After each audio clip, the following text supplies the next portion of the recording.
blessings silang life. O gato ko i-declara na taas pang kinabuhi kalipay, no? Magkauban sila. So let us pray.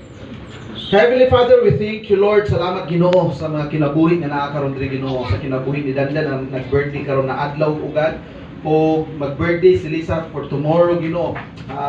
I pray, Father, nga ikaw magkauban kanilang duha ugad, Lord. Ikaw magkauban kalipay, gugma, Ginoo. And even Father, I declare, Lord, nga kanang ikaw gyud Ginoo maghatag og maayong panglawas diha kanila ugad, Lord, protection every day diha sa kinabuhi ugad, Lord. And I pray, Father, na makaranas gyud sila breakthrough ugad, Lord. Hallelujah, silang natastag sa kapamilya. I-bless nimo Ginoo. Hallelujah, ang ilang mga kamot ugad, Lord, sa ilang tanan buhaton Ginoo na ikaw gyud mahimaya ugad. Salamat, Lord, sa imong pagamayo. Ma-enjoy nila ang ilang day ugad, Lord. Hallelujah, nga kauban ka. Salamat Ginoo sa imong pagamayo kay nang giampo sa ngalan sa Amahan, sa Anak, sa Espiritu Santo. In Jesus name we pray.